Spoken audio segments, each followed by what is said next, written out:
Assalamualaikum anak-anak. Bagaimana kabarnya hari ini? Masya Allah, Ibu harap kalian tetap dalam keadaan sehat dan tetap semangat dalam mengikuti pelajaran hari ini. Nah, anak-anak, ada baiknya sebelum memulai pelajaran kita berdoa terlebih dahulu agar ilmu yang kita pelajari hari ini itu bermanfaat bagi kita. Nah, di sini ibu yang akan memimpin doa kalian. Baiklah, berdoa dimulai. A'udzubillahi minasyaitonirrajim. Bismillahirrahmanirrahim. Raditu billahi rabbah wa bi islami dinah wa bi muhammadin nabiyya wa rasulah. Rabbi zidni ilmah warzuqni fahmah. Amin ya rabbal alamin. Alhamdulillah, kita sudah berdoa. Nah, anak-anak, ibu senang sekali bisa berjumpa dengan kalian pada pelajaran ilmu pengetahuan sosial kelas 6. Nah, pada pelajaran sebelumnya itu telah dibahas tentang sejarah ASEAN. Baik, untuk pertemuan hari ini kita akan membahas tentang karakteristik geografis dan kehidupan sosial budaya, ekonomi, politik di wilayah ASEAN. Nah, tujuan pembelajaran untuk pelajaran hari ini itu ada dua, anak-anak. Yang pertama, itu siswa mampu menguraikan karakteristik geografis dan kehidupan sosial budaya di wilayah ASEAN dengan tepat. Yang kedua, itu siswa mampu menunjukkan hubungan keterkaitan manusia dan kondisi geografis serta pengaruhnya bagi kehidupan sosial budaya di wilayah ASEAN dalam bentuk laporan hasil pengamatan dengan tepat.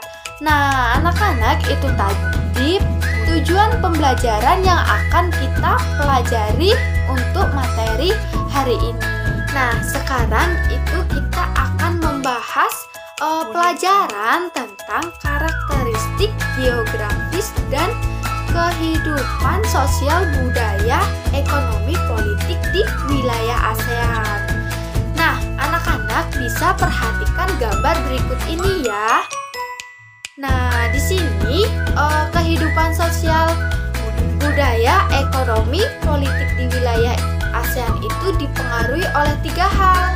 Ada yang tahu apa saja pengaruh tersebut? Nah, betul, pengaruh yang pertama itu ada luas wilayah. Nah, di sini sebagian besar negara ASEAN itu memiliki wilayah laut dengan luas sekitar 500.060.100 km persegi. Nah, sedangkan luas wilayah daratan itu sekitar 400.817.000 km persegi. Sehingga wilayah lautan di negara-negara ASEAN itu lebih luas dibandingkan wilayah daratan. Nah, untuk pengaruh yang kedua itu ada iklim tropis dan garis khatulistiwa. Sebelum ke materi, anak-anak ada yang tahu apa itu iklim tropis dan apa itu garis khatulistiwa? Baik, ada yang tahu? Nah, ibu jelaskan dahulu ya. Di sini daerah tropis itu adalah daerah sekitar garis khatulistiwa yang beriklim panas dan hanya memiliki 2 musim saja, yaitu musim kemarau dan musim hujan. Nah, sedangkan garis khatulistiwa itu adalah garis yang membagi belahan bumi itu menjadi utara dan belahan bumi selatan. Pinter. Nah, anak-anak, mayoritas negara-negara di ASEAN itu memiliki iklim tropis karena dilewati oleh garis apa? garis khatulistiwa, betul. Selanjutnya itu anak-anak ada yang tahu apa saja sih dampak positif dari iklim tropis? Nah, di sini ada yang tahu? Tidak? Nah, Ibu akan jelaskan ya. Yang pertama itu dampak dari iklim tropis itu memiliki 2 iklim saja. Nah, yang kedua itu curah hujan sangat tinggi sehingga membuat petani itu berjalan terus. Seperti sawah, karena memiliki curah hujan yang tinggi berarti tanaman-tanaman itu menjadi tumbuh yang subur.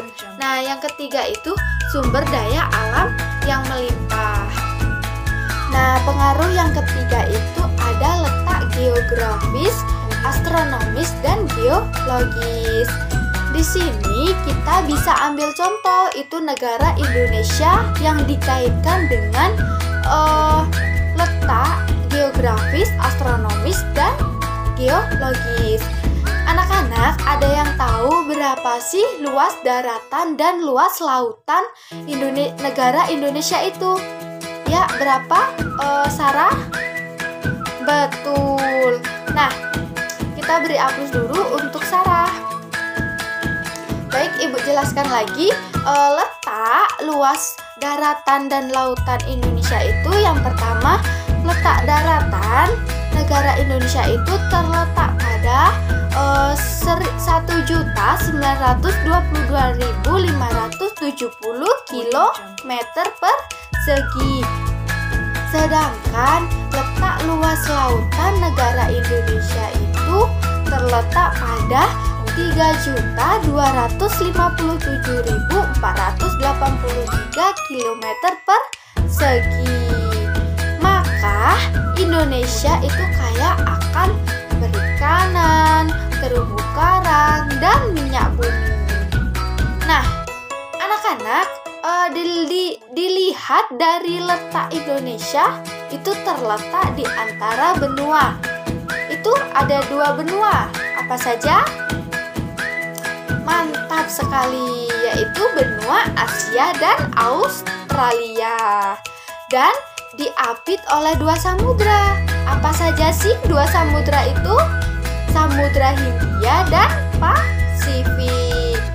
Nah, yang menyebabkan adanya percampuran budaya dan perekonomian itu begitu pula dalam bidang politik Indonesia dan negara-negara ASEAN lainnya itu menciptakan stabilitas ekonomi ASEAN.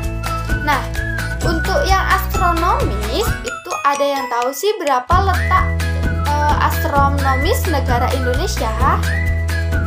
Baik, Ibu akan jelaskan. Indonesia terletak antara 6 derajat lintang utara sampai 11 derajat lintang selatan dan 95 derajat bujur timur sampai 141 derajat bujur timur. Penjelasannya, yang 6 derajat lintang utara dan sampai 11 derajat lintang selatan ini menyebabkan iklim tropis. Pinter sekali. Nah, sedangkan yang 95 derajat bujur timur sampai 141 derajat bujur timur itu menyebabkan adanya perbedaan waktu seperti WIB, WITA, dan WIT. Sedangkan yang geologis itu ada yang tahu apa pengertian dari geologis? Ya, Budi?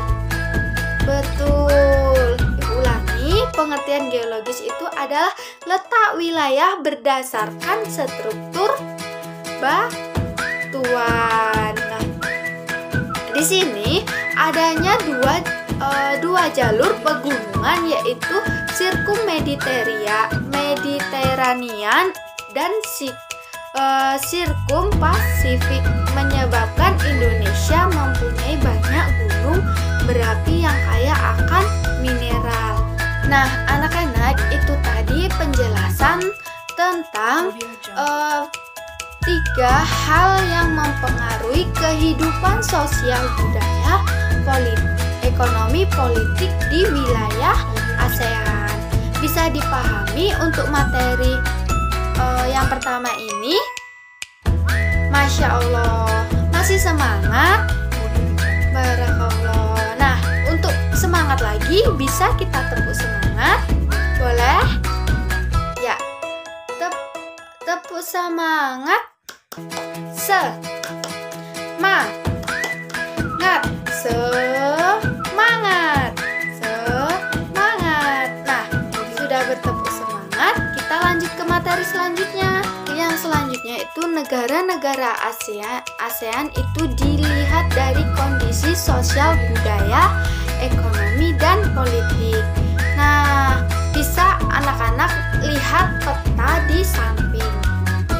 Kita yang pertama itu kita akan melihat negara Indonesia dahulu. Yang negara Indonesia dilihat dari segi sosial budayanya, itu tarian yang berbeda berdasarkan masing-masing aspek, pantun dan gurindam. Sekarang kita lihat dari segi ekonominya. Indonesia itu tercatat sebagai pemasok minyak mentah dan gas alam. Selain itu, Indonesia juga pengekspor utama karet, kopi, ikan, dan minyak. Nah, kita lihat dari segi politiknya. Negara Indonesia itu adalah negara kesatuan yang berbentuk republik. Nah, pemimpinnya itu disebut dengan presiden. Sekarang itu kita lihat negara yang kedua itu ada negara Malaysia. Di sini dari segi sosial budayanya, negara Malaysia itu dilihat dari tarian ule mayang dan zapin. Nah, untuk dari segi ekonominya itu perekonomian Malaysia itu berupa sejak dekade 1970-an itu berkat ekspor bahan mentah. Nah, dari segi politik itu bisa dilihat dari sistem pemerintahan yang dianut oleh Malaysia itu adalah parlementer. Negara yang ketiga itu ada Singapura. Nah, Singapura ini dilihat dari segi sosial budayanya, itu adalah kebudayaan Singapura itu kental dengan aspek Tiongkok, Britania, dan Melayu. Jika dilihat dari segi ekonominya, Singapura sama sekali tidak ada sumber daya alam, tetapi lebih mengandalkan impor sumber daya alam untuk perindustriannya. Dan jika dilihat dari segi politiknya, Singapura ini adalah negara republik parlementer. Bisa kita lihat di peta, negara yang keempat itu ada negara Thailand. Nah, negara Thailand ini dilihat dari segi sosial budayanya adalah suku terbesar di Thailand adalah suku Thai, Melayu. Sebagian penduduknya itu beragama Buddha. Sedangkan jika dilihat dari segi ekonomi itu Thailand penghasilannya itu dari timah dan pangan. Sedangkan jika dilihat dari segi politik, Thailand itu menganut sistem monark atau kerajaan konstitusional, di mana perdana menterinya itu adalah kepala pemerintahan dan raja. Bentuk negara Thailand itu berbentuk kesatuan. Negara yang kelima itu ada negara Filipina. Filipina dilihat dari segi sosial budayanya itu yang pertama tarian bambu tradisional khas Filipina. Nah, untuk rumah adatnya rumah tradisional Filipina itu dinamai Blahay Kubo. Nah, untuk dilihat dari segi ekonomi, Filipina itu menghasilkan tembaga, nikel, emas, timber, seng, dan kobalt. Nah, yang selanjutnya itu dilihat dari segi politik. Itu Filipina mempunyai kepulauan yang sistem pemerintahannya itu berbentuk republik. Bentuk negaranya itu kesatuan dan sistem pemerintahannya itu presidensil. Nah, negara yang keenam itu ada Brunei Darussalam. Di sini negara Brunei Darussalam dilihat dari segi sosial budayanya itu didominasi oleh suku bangsa Melayu.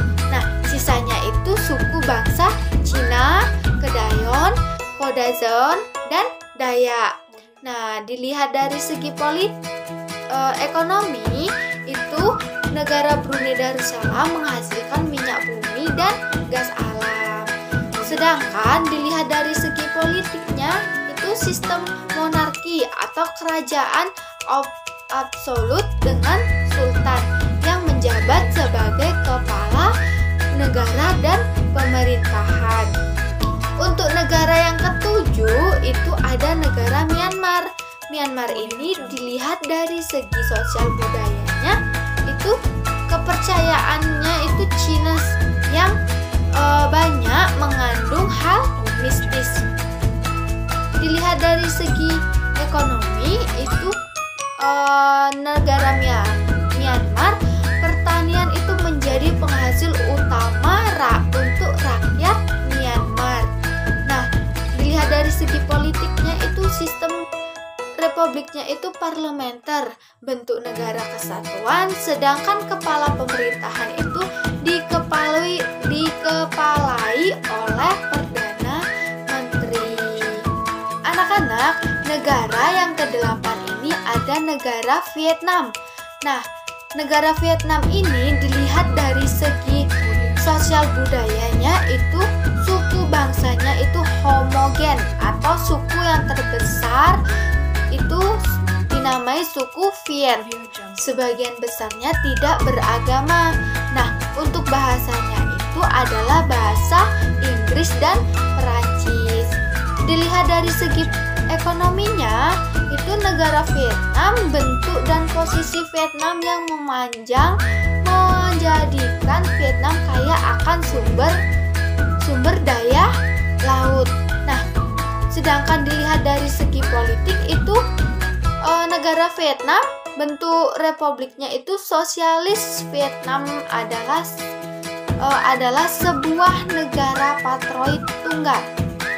Sistem negaranya itu adalah sistem komunis. Mantap. Nah, anak-anak, selanjutnya itu negara yang kesembilan, ada yang tahu negara apa? Betul sekali, negara Laos. Nah, negara Laos ini dilihat dari segi sosial budayanya itu bahasanya adalah Lalo dengan agama Buddha. Nah, dilihat dari segi ekonominya, Laos itu sangat bergantung pada pertanian. Dan dilihat dari segi politik, Laos itu menjalin kerjasama dengan Vietnam yang juga menganut sistem komunis. Kepala negara Laos ini adalah seorang presiden. Nah, anak-anak, untuk negara yang terakhir itu adalah negara Kamboja. Di sini ada yang tahu apa saja sih negara Kamboja yang dilihat dari segi sosial budaya, ekonomis, politik? Ya, betul sekali kamu, Cindy. Nah, negara Kamboja itu dilihat dari segi sosial budaya itu dipengaruhi oleh agama Buddha Theravada. Dipengaruhi oleh agama Buddha Theravada. Nah, dilihat dari segi ekonominya, negara Kamboja itu banyak menghasilkan beras dan karet. Nah, dilihat dari segi politiknya, itu negara Kamboja memiliki negara yang konstitusional. Nah, itu tadi penjelasan materi dari Ibu untuk pertemuan minggu ini. Ibu rasa kalian bisa memahami penjelasan yang Ibu berikan. Sebelum kita tutup pelajaran hari ini, Ibu Ibu akan memberikan kalian tugas. Silakan buka buku IPS Terpadu halaman 24. Kalian kerjakan soal pilihan ganda dan esai. Cukup kalian buat jawabannya aja yang tepat. Sebelum kita akhiri, ada baiknya kita membaca doa sesudah belajar. A'udzubillahi minasyaitonirrajim. Bismillahirrahmanirrahim. Wal asri innal insana lafi usri illal ladzina amanu wa amilus solihati wa tawasaw bil haqqi wa tawasaw bis sabri. Shadaqallahul azim. Nah, semoga ilmu yang kita pelajari hari ini bisa bermanfaat. Ibu akhiri dan kita cukupkan untuk pertemuan minggu ini. Kita insya Allah berjumpa lagi di minggu selanjutnya. Ibu akhiri, wabillahi taufiq wal hidayah.